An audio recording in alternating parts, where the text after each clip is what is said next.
हिंदी साहित्य का इतिहास दर्शन। सामान्यतः इतिहास शब्द से सांस्कृतिक एवं राजनीतिक इतिहास का बोध होता है, किंतु साहित्य भी इतिहास से भिन्न न होकर उससे जुड़ा हुआ है।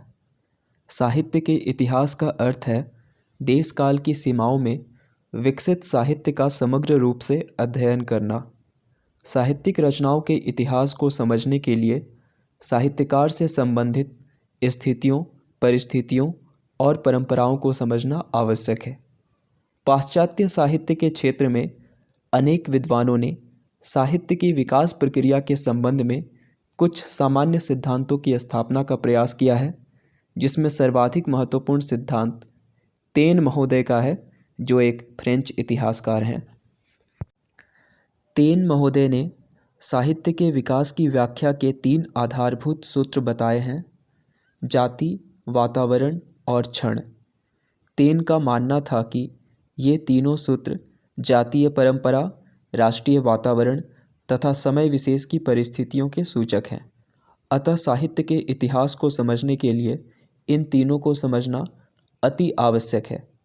कुछ जर्मन इतिहासकारों ने केवल युग चेतना को साहित्य के विकास का आधार माना है, वहीं कुछ अंग्रेज विचारक परंपरा को महत्व देते हैं।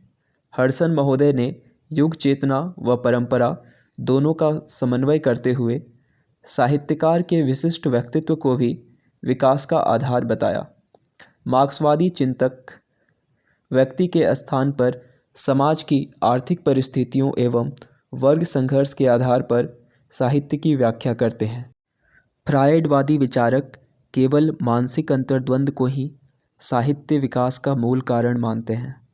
I.A. रिचर्ड्स जैसे विद्वानों ने काव्य के शैली पक्ष की व्याख्या मनोवैज्ञानिक एवं अर्थविज्ञान के आधार पर की है।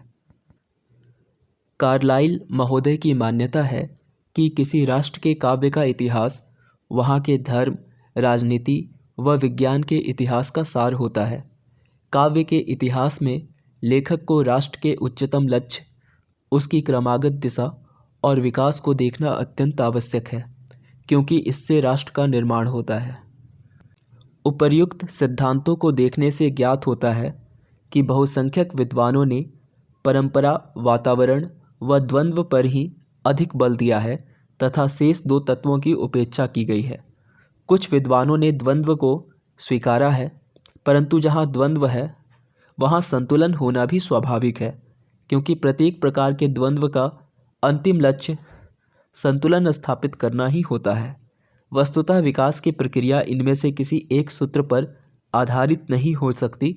भारतीय विचारकों ने साहित्य के इतिहास लेखन में युगीन परिवेश की महत्ता पर पर्याप्त बल दिया।